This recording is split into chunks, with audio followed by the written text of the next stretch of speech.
Hello everyone, we are back with another It's a Wonderful podcast, and for some reason I thought I'd sing the intro this week, Nolan. Why did I think that was a good idea? Hello everyone, I am Morgan Robinson, one half of your hosting team on this most wonderful of podcasts. Here is my other half, although not in a marital sense. Nolan Dean. You're going to give Raoul ideas again. Probably, but, you know, who cares at this point? Jesus. Oh, God. How are you doing? What's happening? I have been fucking stressed to the bone this week. Well, I hope this movie didn't stress you out too much. No, it was a nice little break from all the stress. I very much hope it was. Today, for episode 33, all the threes, and as you know, I'm going to say it early this week, 3 is the magic number. Indeed. And this is 33. The only way this could possibly be better was, you know, however many years down the line, when we reach episode 333. 333. When we get to 666, that's when I'm going to be frightened. That's quite a number of years. That's a long time. I might have kids by then. Oh God. I'm not gonna have kids. Okay. Yeah. So we're doing 1939's The Women today. Funnily enough, its entire cast is women. But it was directed by the man George Cukor, who we all love and is just great anyway. So we have no real problem there. But yeah, The Women, it's one I've been wanting to check out for ages. I'm glad that it actually popped into my head for a choice of mine for this show. First of all, though, Nolan, why do you think I like this movie? Because there's no men in it. I mean, that's not where I was going. I'm gonna guess because it's very old timey. It's very the dialogue kind of rhymes off each other, and it's in black and white. Because it's high society. Of course, and we all know you're posh. But it's high society in the worst way. None of these people are good people. This movie for me was none of them. It was like Downton Abbey meets Mean Girls. It's ridiculous. I mean, it's really fun. It's a really fun movie. It's a really funny movie. It's such a fast-paced one, as you expect with, George Cukor in the late 30s. It's really, really fast-paced. But yeah, I mean, it's so catty. Yeah, and quite literally with some literal cat fights taking place. Yeah. I mean, I don't think it's not something that's trying to, you could look at it from the title and expect it to be this sort of, or expect it to be something it isn't. And what it is, it doesn't paint these women in a very nice light. I almost hate using this term, but I think this gave birth to what is known by modern film fans as the chick flick. I would agree with that, actually. I hate that term because it sounds stupid, but... it does. I don't even know what would be considered a chick flick anymore, because you just like what you like. What's the harm? Is it wrong for me to like this movie? No. Well, you are quite posh, so it makes sense. Yeah, but this lampoons the. I'm not posh for one. I just have a podcast voice.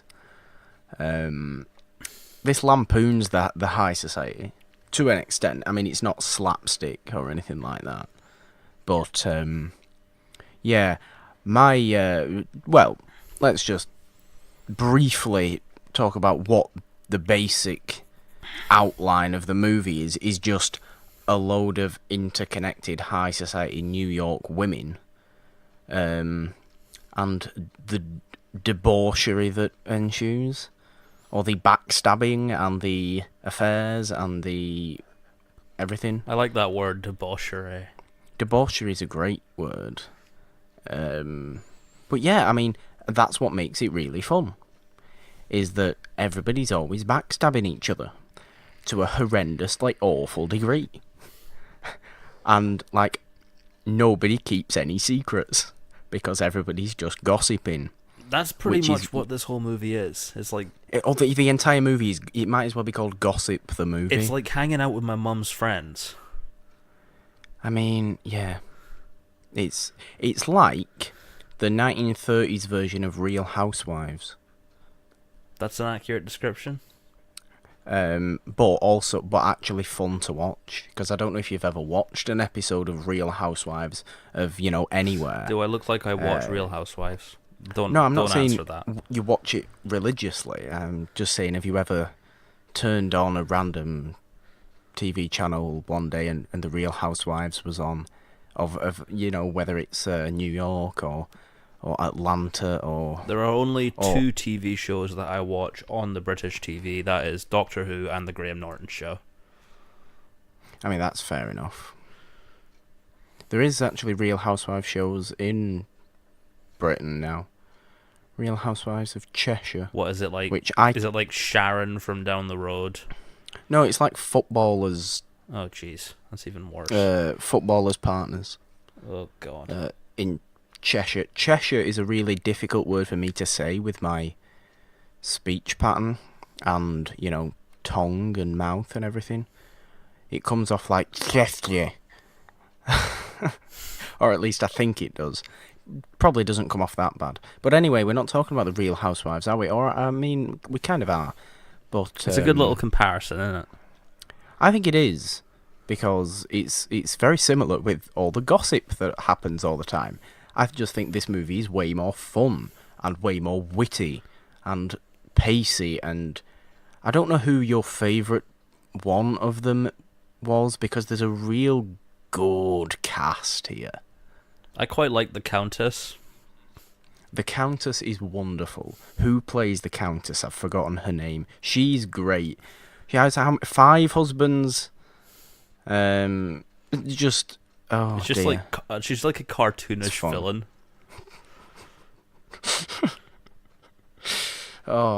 She really... Who did she remind me of? She reminded me of...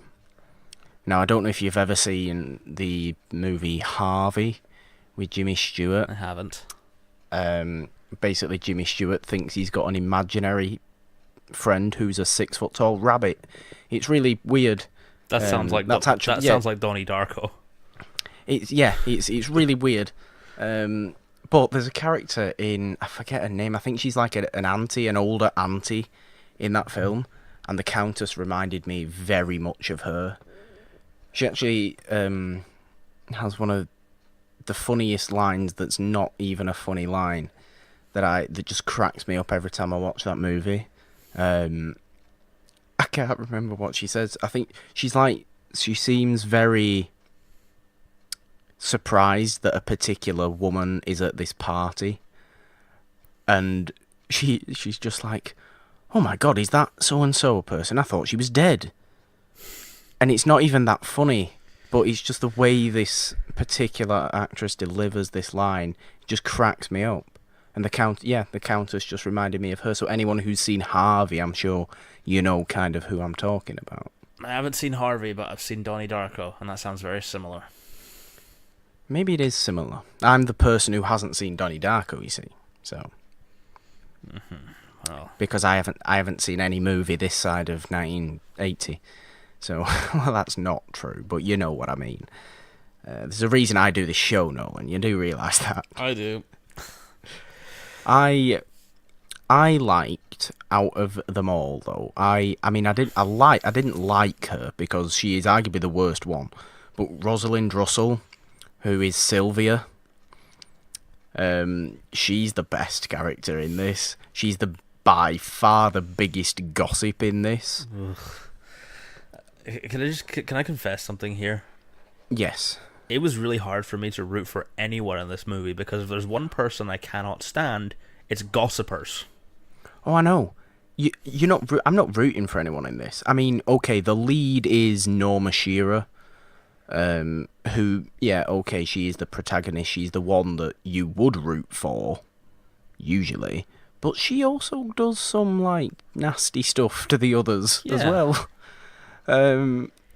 Joan Crawford, who is Crystal, who was just nasty in real life. Yeah, she was, but, you know, we can get into that if you want. She is the more typical villain, but also, obviously, she has the best line in the movie and the most famous line of the movie, which comes at the end, which I will do an impression of later. If it's anything like your French impression from last week. Oh, God, I forgot I did that. The internet didn't.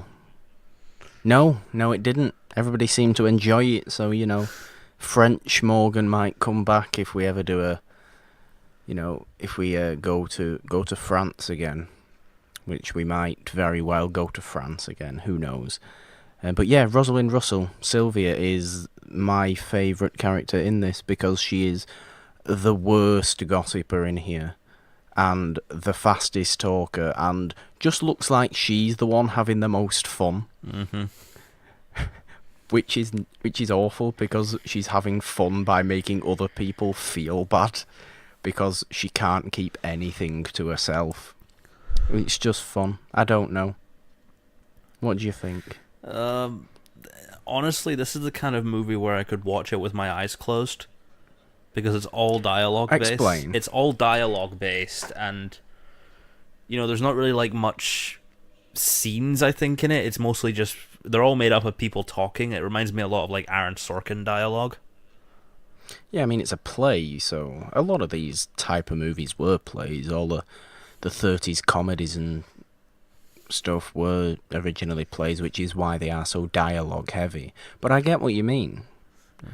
I do get what you mean. What did you think of the I mean, I know you like to bring up child actors on this show a bit. What did you think of her? I thought she was great. For a child actor, she is great. Like, was she the Dakota Fanning of her time? I've no idea. I've never seen her before. But she was kind of like the strongest dramatic part of this movie. Specifically at the end when she's in the bubble bath and she's just full on giving her a row. That was funny though. That little girl stood up to Joan Crawford and was taking absolutely none of it. It was wonderful to watch. Good on that little girl, because Joan Crawford was a piece of shit. Both in this movie and in real life.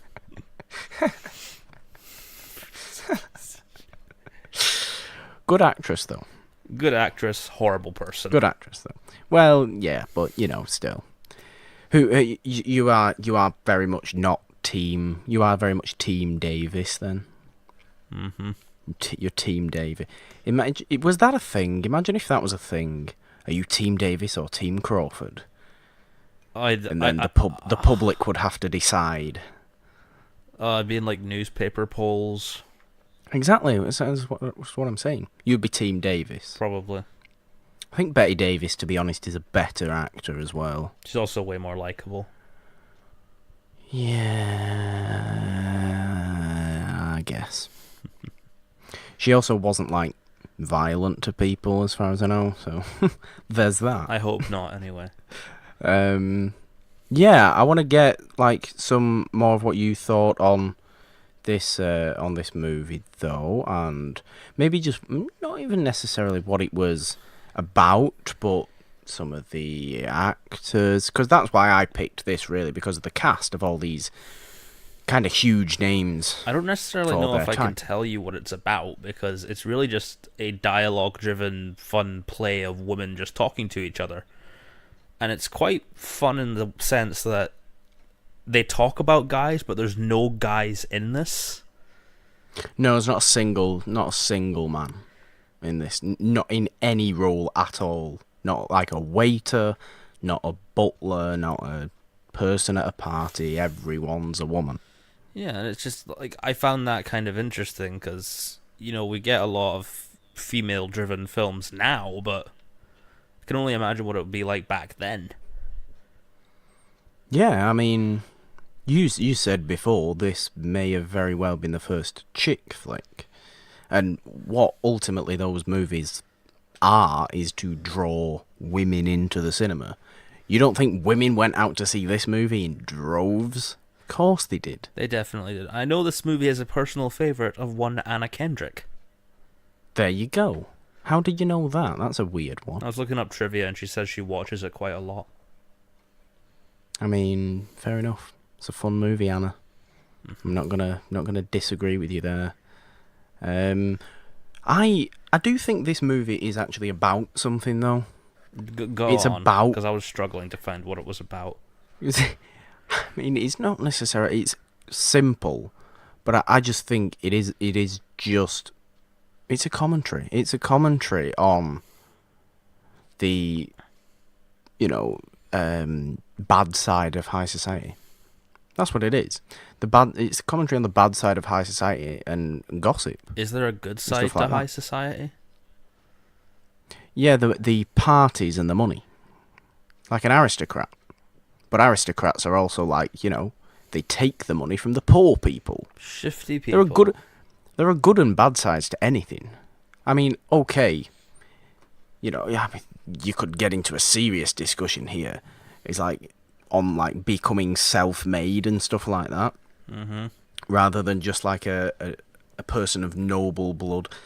It's not like the women here are of noble blood or anything like that. I think they either married into money or, made it themselves, which, completely fair enough. Well, it's completely fair enough. Anybody is allowed to live their own life, and do whatever they want in that life. But yeah, I just think that is really what the original play was about, and therefore what this movie is about. It's not a movie made for the high society to go and watch and say, yeah, we do that, that's relatable. Maybe they did do that sort of stuff. It's more poking fun at high society. But it's poking fun at them, like a lot of which is very comedies of this time do. were. Yeah, but like a lot of comedies of this time did, because you've also got to think this was the 30s and the Depression. So people looked at high society in a very negative way, because nobody had any money in the US during the Depression. So they would spend what little money they might have had on a cheap cinema ticket to go and see the women, and see all these high society people acting awful, and it would reinforce their own beliefs on these people.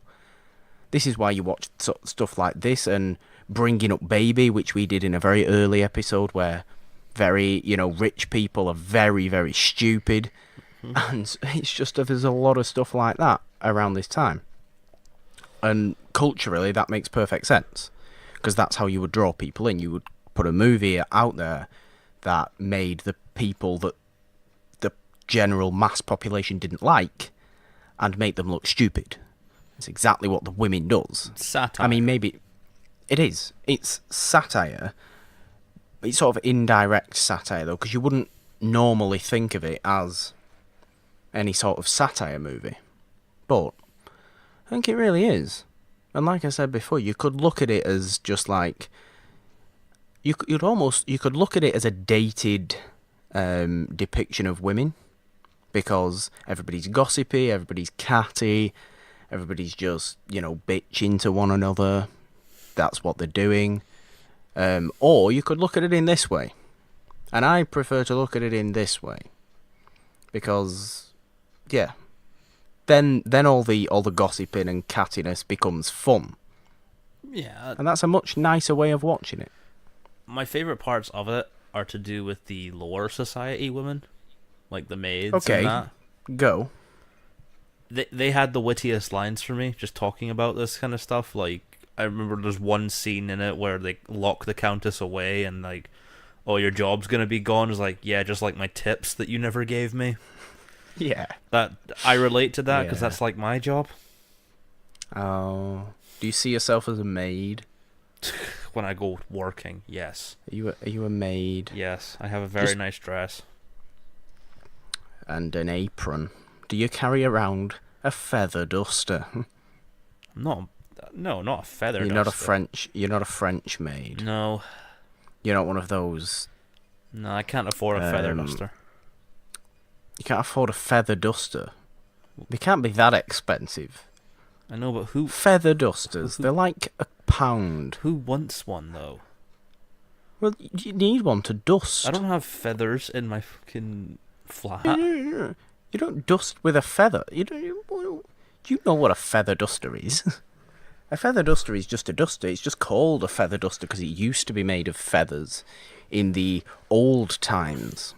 It's not actually made of feathers anymore. You just call it a feather duster because it dusts. I'll be honest, my brain's a scramble and I completely forgot what a feather duster was. Yes, I think you did, didn't you?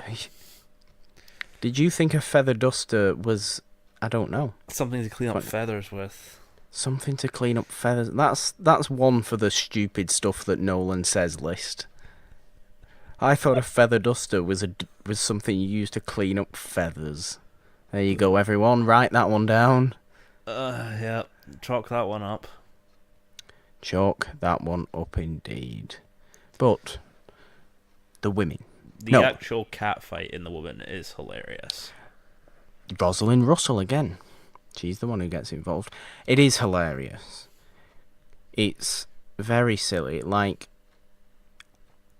I don't know, because it's strange.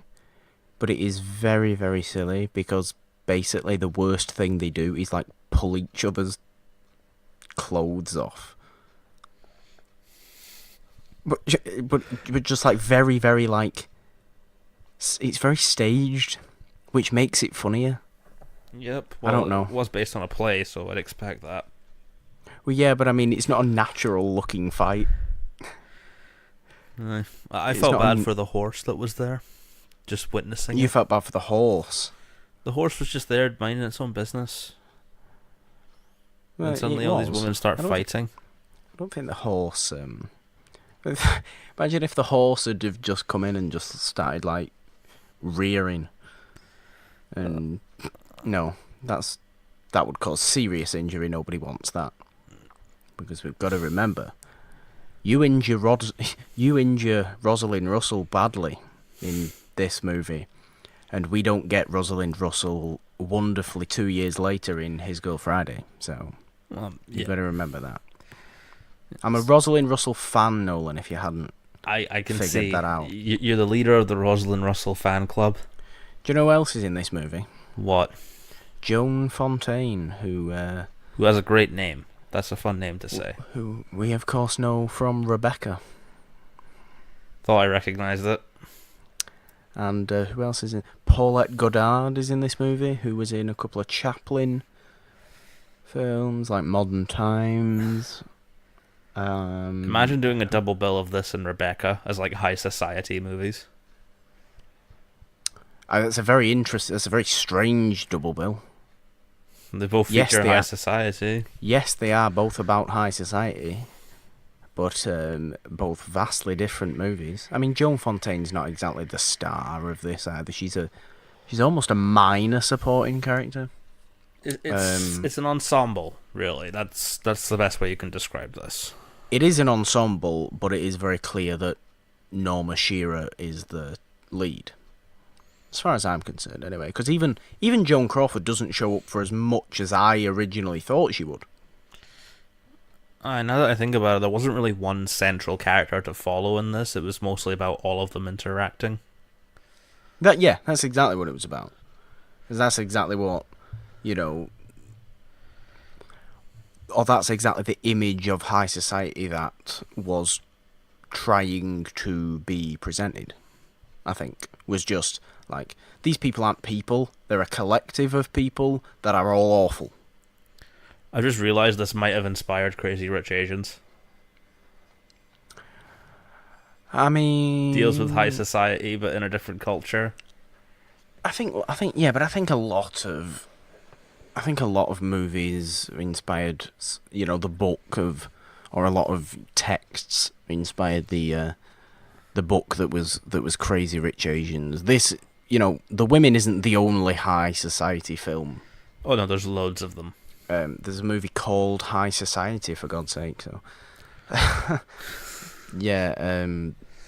I agree with the idea that those type of movies inspired something like Crazy Rich Asians, because it is like that, obviously, in that different culture. That was nice to see when that movie was out and we all saw it.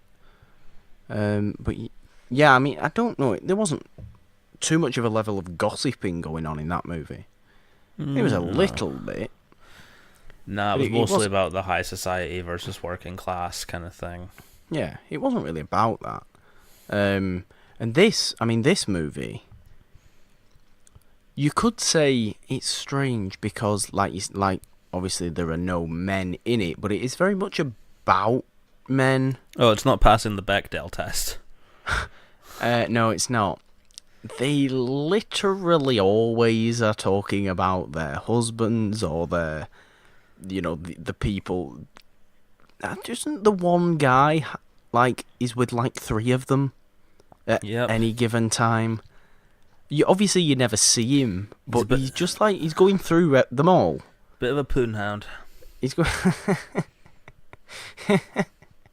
Oh, that's a horrific word. Oh, I'm not a fan of that word at all. It's made me vomit. I've vomited just past this microphone here now. That's a disgusting word. But yeah, they are. It's not passing. It's not passing the Bechdel test. Which is a shame, really. Because I mean, of course, I kind of did know what this movie was going to be about before I watched it. It's why I wanted to watch it, because I knew it was this fast-paced, witty comedy thing, just starring all these wonderful actors. But yeah, I mean, they're not just talking about their own lives, because it seems like each of their lives revolves around the men in their lives, and for three of them that's the same man. But it could, I mean, I see a lot of talk online about how certain periods of history in regards to film should kind of be put to rest, but I do think you should keep them just to learn from them, but not do all the bad things that they do as well as the good, if that makes sense. Yeah, I mean, what do you mean, in terms of periods of history? Well, you see loads of stuff the 30s and the 40s weren't really great for women roles or anything like that, and... Oh, okay, you mean in terms of the actual films themselves? Yeah, the content they have. Right. But then again, expecting it to live up to modern standards is kind of ridiculous. Yeah, I mean, it's not the same. We don't do this show looking for movies that were made back then that could be made today. We do this show for looking at movies made back then that could only be made back then. I mean, if this was made again, it'd probably focus on female friendship over anything else. I mean, I think it's got a remake. It did, but I've heard that remake is not good. Well, no remake is really. Not a lot of them. I think 2008 was the remake of this.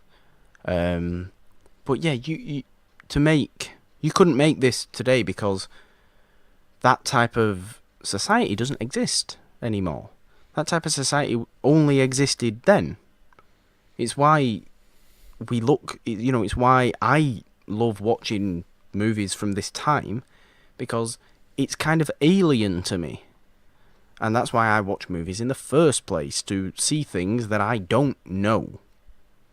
And to see things that I'm not familiar with, and, a story in there maybe, or just some, nice, fun entertainment in there that may relate to me somewhat, or I may identify with somewhat. Okay. But really, I'm watching these to see the world that, is we all still live in, but in this very different way. That's why I always say I like watching female coming-of-age stories way more than male coming-of-age stories. I know what a male coming-of-age story is. I've had one. I want to know what a female... My life is a male coming-of-age story. But does that not make sense? It does. You know, I like watching... I like all coming-of-age stories. Oh yeah, I'm not saying it's an exclusive thing. I'm just saying I honestly tend to prefer watching female-led ones because I don't have that experience. So I like to know what that experience was like for these people. Which is like, I like knowing what the experience was in 1930s high society New York for these people. Whether it's accurate or not, or whether it's just this... I mean, not a romanticization or whatever that sort of word is. Romanticization, yeah. Yeah.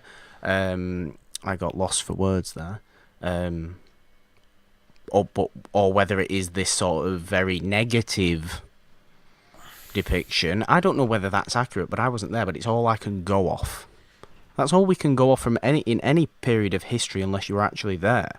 Yeah. We don't actually know what the Middle Ages were like. We just know what the Middle Ages were like because of other people writing it down. Mm-hmm. Yeah, okay, once we get up to, you know, the 19th and 20th century, we have photographs and film and stuff like that, so it's kind of easier. But we just have to go off this sort of stuff. What was 1930s high society in New York like? Maybe it was like the women. Maybe it was, maybe it wasn't.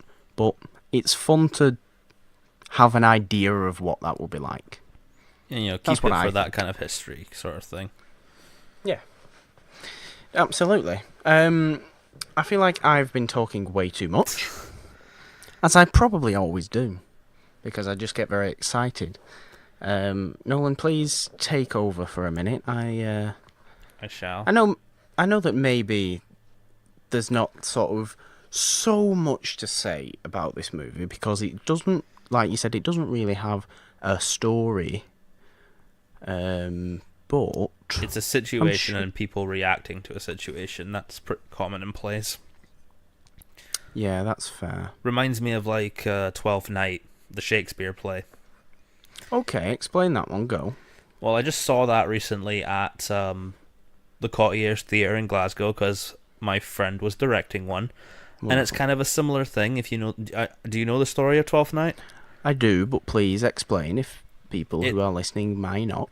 There isn't really a plot to that story. It's just, here's a situation, here's a bunch of different personalities, let's watch them all clash together and have some fun. It's not like Macbeth or something, which has like a defined arc for each character and stuff. Yeah. Very similar, actually. Yeah, it's very similar. Because, yeah, nobody... I mean, you could say that Norma Shearer has an arc. She ends up getting divorced and becomes sort of a more... She sort of becomes, a more self-confident person. But then that self-confidence, towards the end, turns itself into, I'm just going to be a nasty person like the rest of them. Yeah, it's kind of a tragedy as well, especially for the kid. Yeah. That's the part I was taken away with the most. Like, the reason the kid's talking that way is because of the environment she's grown up around, and there's kind of a tragedy in that. There is, and I said it before. I think Little Mary is the strongest dramatic part of the movie. She's not in it much, but makes a big impact. She does, and she's a good actress as well. It's not like some of the child actors you see from back when. What was one we had recently? We had one recently that was after The Innocents, where it was just an awful child actor. Lord of the Flies. Lord of the Flies. Ugh. Seriously. Oh, it was the worst. I preferred watching the women to Lord of the Flies. Why wouldn't blame you? Female story, male story. Which one do I prefer? Don't ask me why I prefer female stories. I just do. It's just another example. I can see why you prefer watching this over Lord of the Flies. It's much less depressing. Much less. Is it though? Because it's kind of really depressing. It's kind of like fun to watch though. I wouldn't say Lord of the Flies is fun to watch. Nolan, if you were in 1930s New York high society, would you be able to be private? No. If I was in 1930s high society in New York, I would likely be ostracized because I do not think that time period was very kind to LGBT people. No, but, well, if you believe what you can read, there was more of that going around than you may have got out. I would have been the village fool, I think. I don't think you would have been the village fool. I think you would have been... I mean, granted, I think everybody would have gossiped because, well, that's just what they did. And to a point, that's still what people do. Maybe it's just my view on gossip that's kind of tainting my view of this movie. Look, I understand that because I'm not... I'm a notoriously private human being. I like being open to those I can be open with. I think that's the best way to be. Mm-hmm. But no, I cannot stand gossip. I cannot stand people, telling... If you have told someone something, and you have told them in confidence, and they then go and tell other people, that is literally the worst thing. You know who loves gossip? My mum. You know who loves gossip? Rosalind Russell in The Women. Everyone in The Women. The Countess loves gossip. The Countess adores it. Countess loves gossip. It's her life force. It's why she's had 5 husbands, and she was a countess, but then she wasn't. She got divorced from the count and married the guy who then also Joan Crawford was seeing as well. I love that talking about this movie has kind of made it sound like we're gossipers. No, we're just explaining the movie. We're just explaining. Yeah, I know, but you just say like the Countess got divorced from the Count, and then the Count. Did you hear? Did you hear that the Countess? Look what it's doing to you, She's not the Countess anymore. She's not the Countess anymore. Nolan, did you know that? Did you know? No. Did you know that? She's not the Countess anymore. No. She's now married to a guy called Buck. But Buck, get this, Buck. Remember Crystal? She looks like Joan Crawford. She's not actually Joan Crawford because she, we're in the world of the movie. Do you remember Crystal, who was seeing Mary's husband? Yeah, Mary got divorced. Yeah, Crystal's now seeing Buck. The Countess is going to lose it, but she's not even the Countess anymore. God knows what Mary's doing. There's a lot of that. My head is completely gone. That is this movie. You've got to pay attention to what's going on as well, because all the lines are just like that. Very quick fight. I'd be surprised. Well, this is a play, so I don't know how much of it could be ad-libbed. But it gives off the impression of ad-lib. I bet none of it was. There's a play that's, when I'm saying all of these type of stuff, Philadelphia Story, Bring It Up Baby, His Go Friday, Holiday, they're all plays. And they're all fast-paced. You can't take it with you. They're all fast-paced things. And they're all funny. And I'm keeping doing that right into the mic. For no reason. Yeah, it's great. and George Cukor was a big part of that. Because he also did the Philadelphia Story. And Holiday. Well done, George Cukor. And, of course, A Star Is Born, which we brought up last episode. As the Lost episode. So he's quite known for fast-paced kind of characters and that. George Cukor is great. He is one of my favourites, to be honest with you. He's my sort of low-key favourites, though. Like, he's not the name that springs to your head. Who's your favourite director of all time? Well, it's going to be one of 3 people, probably, if you ask most people. I prefer to go with the weirder answer of, like, Roger Corman, or George Cukor, or maybe, Frank Capra, to be honest, as well. But yeah, it's much more. It creates a better conversation rather than just saying Spielberg or Tarantino, which is an easy. It's an easy answer. It's an easy answer. It's frankly, Nolan, it's a boring answer. The stereotypical film fan answer. Exactly, Nolan. Who's your favourite old director? Favorite old director? Ooh. I'm quite big on James Whale. Very creative guy. Yeah, James Whale. Yeah, see, much better discussion if you say to someone, my favourite old time director is James Whale, rather than if you say it's Hitchcock. Yeah, and I think there's another one who remind me who directed House on Haunted Hill. Directed House on Haunted Hill was William Castle. That's it. William Castle turned a lot of movies into experiences. Fair enough. Oh, hello, notifications. There's no need for that kind of noise. Oh wait, is that the gossip notification? It's the gossip notification. That's Rosalind Russell coming on my phone telling me that someone's got divorced for the 17th time this week. It also, this movie, this is kind of weird, but it reminds me of a lot of why I don't like soap operas. I get that completely. It definitely does that. It reminds me why I hate gossip. And I hate Coronation Street and Emmerdale and EastEnders. Those are British soap operas, by the way. Which are so bad. They are. I also do not like soap operas. I cannot be doing with over drama, really. But it is like that kind of thing. Someone's getting divorced, someone's getting married, someone's, I don't know, had a strop down the pub or whatever. Yeah. I don't know why people. I do not know why people enjoy it, but god damn it, people enjoy it. Oh yeah. This would fit right in with them. Okay, I enjoy watching The Women because it's fun and silly, whilst also doing all this. But yeah, a soap opera, it's not supposed to be. It's not presented as fun. No, it's just dull and boring. It's presented as this drama is supposed to be real and make you feel things. And like, yeah, these people in, these people in The Women, they're getting divorced, they're doing all sorts, they're going with this guy and this guy and this guy and this guy and backstabbing each other.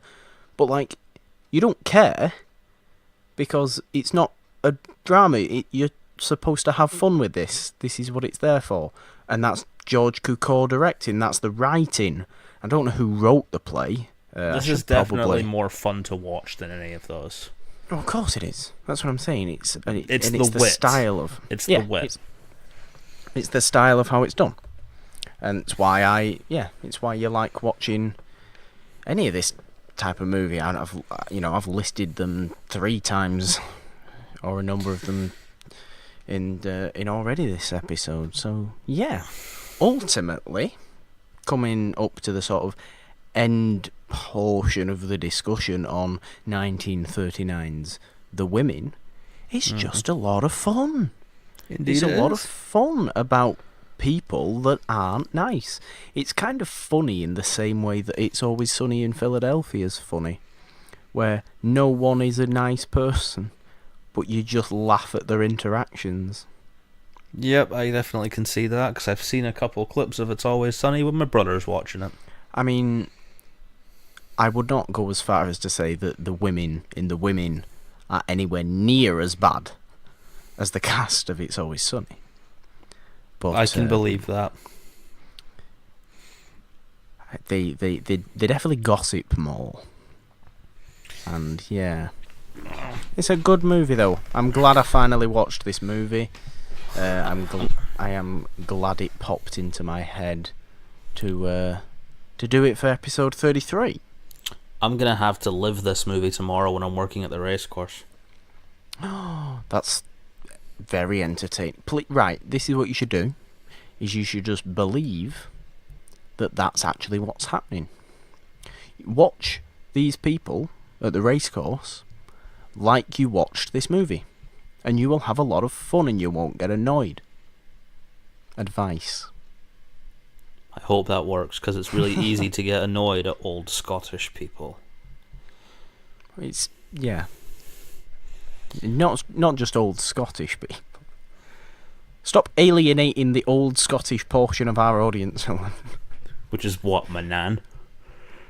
I don't think anyone.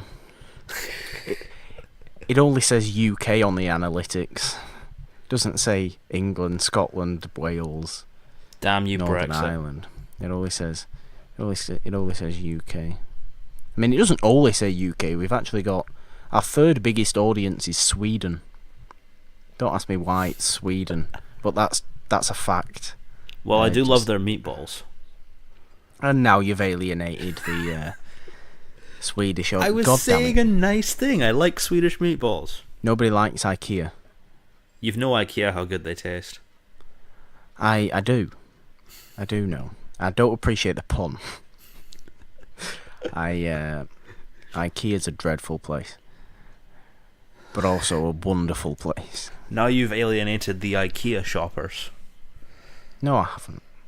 Everybody who shops at IKEA loves and hates IKEA in equal measure.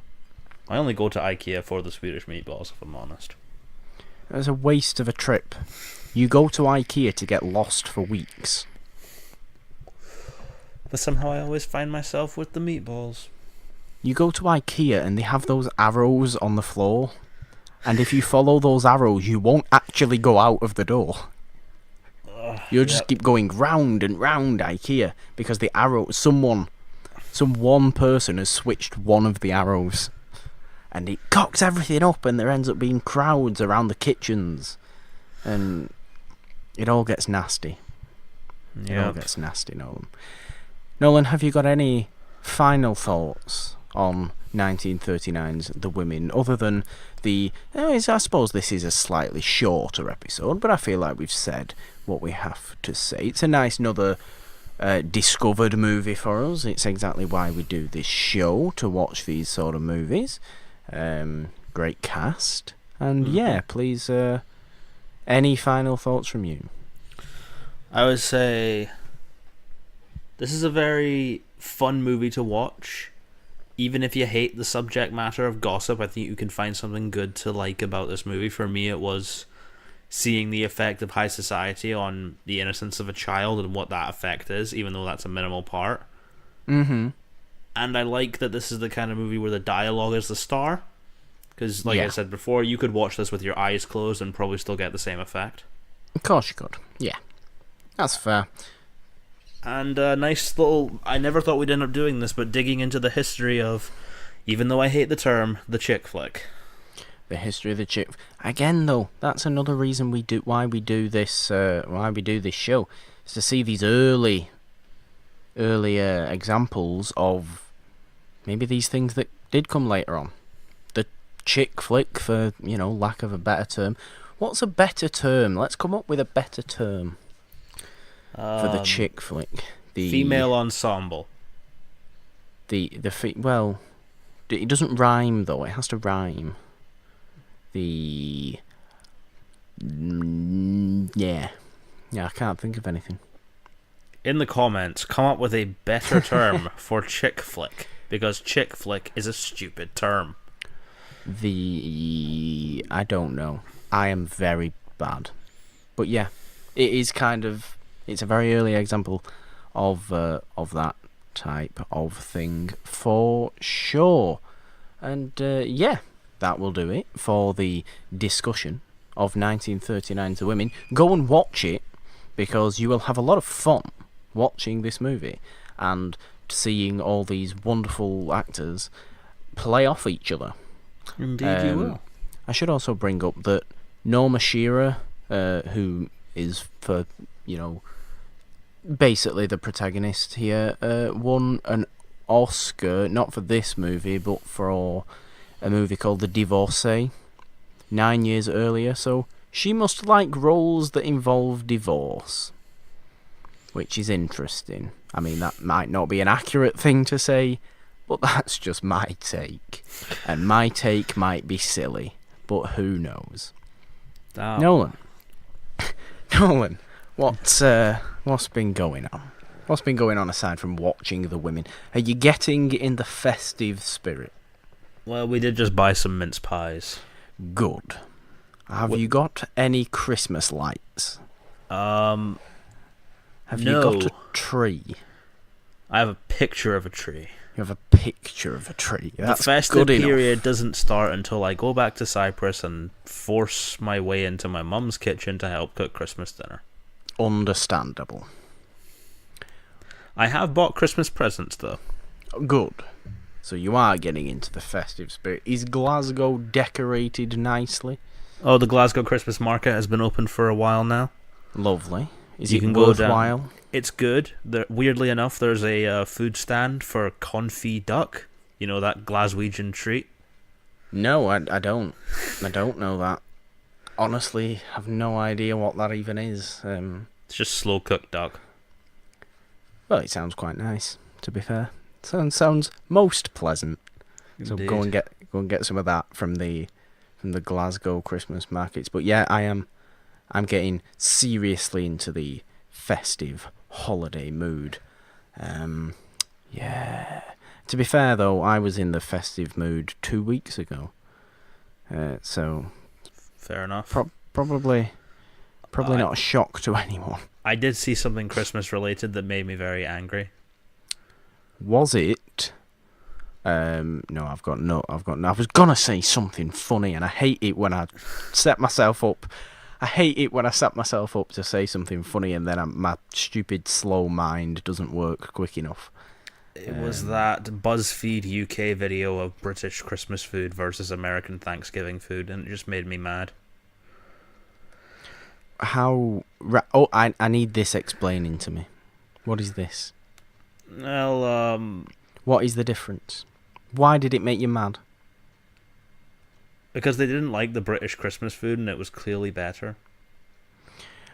Are you I saw marshmallows biased? Cooked on top of sweet potatoes, and I was like, "What the hell is this?" That sounds awful. To be fair, I think that's what they call yams in America.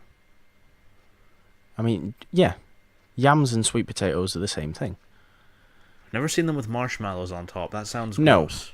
No, don't put marshmallows in a main course. They were comparing pigs in blankets to mac and cheese with Frank's hot sauce, and I'm like, so why? quite frankly, right? So quite obviously, pigs in blankets are better. Yes. Quite obviously they are. And if you know what pigs in blankets are, America. You have them. What's your thoughts on sprouts? Are you a sprout guy? Do you know what? I am way more of a sprout guy these days than I ever used to be. Same, although I would not recommend buying the new flavour of Walker's Crisps, Brussels sprout flavour. Oh, God, no. It is disgusting. I've now vomited for the second time. Brussels sprouts should be roasted 55 in an oven. Minutes. They should be roasted in an oven. Yeah, I will admit to being a sprout fan. I'm also a big stuffing fan. Yep. Yeah. Although, turkey. Not about turkey. Get a goose then. It's the worst meat. Turkey. Depends on how you cook it. Meat. I'd rather... I don't know. Can we have a Christmas pasta? You can have a turkey pasta. No. A Christmas pasta. There's no turkey. It's just Christmas. It's just called Christmas pasta, but it's just like a normal pasta. But it's just called Christmas pasta because you have it on Christmas Day. I would also recommend avoiding that thing that Game are still trying to sell, the Christmas dinner in a tin. Christmas dinner in a tin? It's exactly what you think it is. Oh no, that sounds awful. Certain layers of every Christmas food you can think of. No.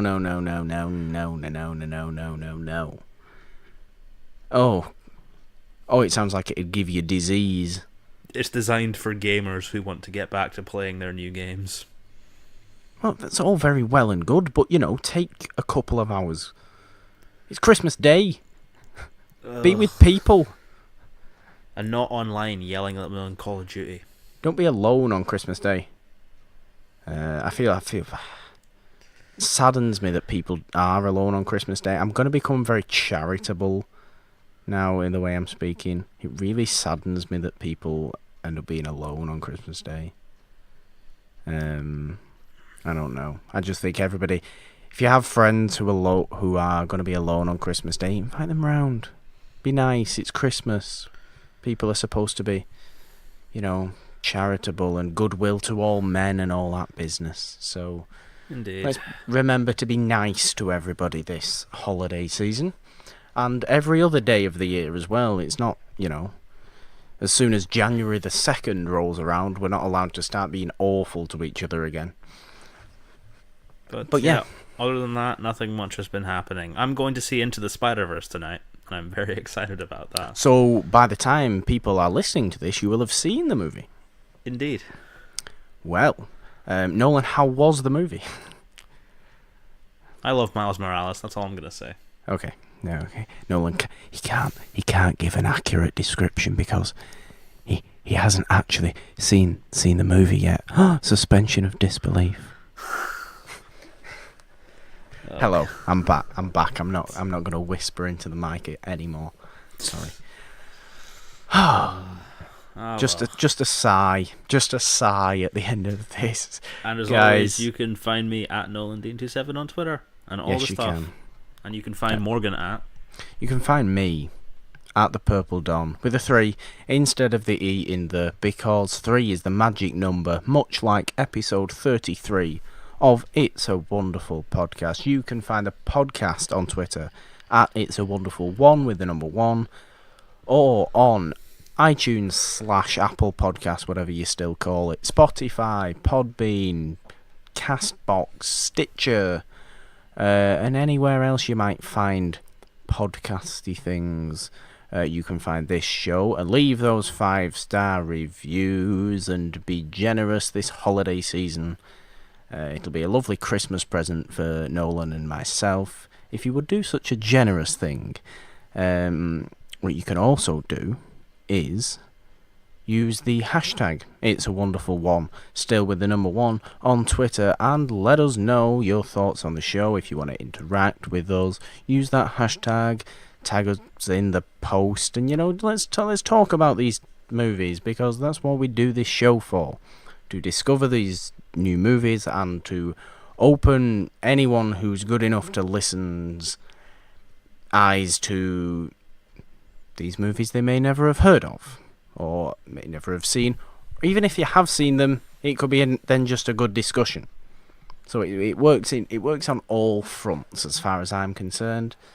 And I'm just getting ready for I'm just very much in the holiday season, in the holiday spirit right now. So I'm looking forward to talking about our holiday special, if you want to call it our holiday special. I think we'll bring that up at the end of the next episode. Good idea. As a little tease. But guys, that is going to do it for episode 33 of It's a Wonderful Podcast, talking 1939's The Women. That's it from me, Nolan. See us out. Don't gossip. It's bad. Don't be bad. Be good this festive season. Love from It's a Wonderful Podcast. Bye, guys. Oh, who just wrote our Christmas card?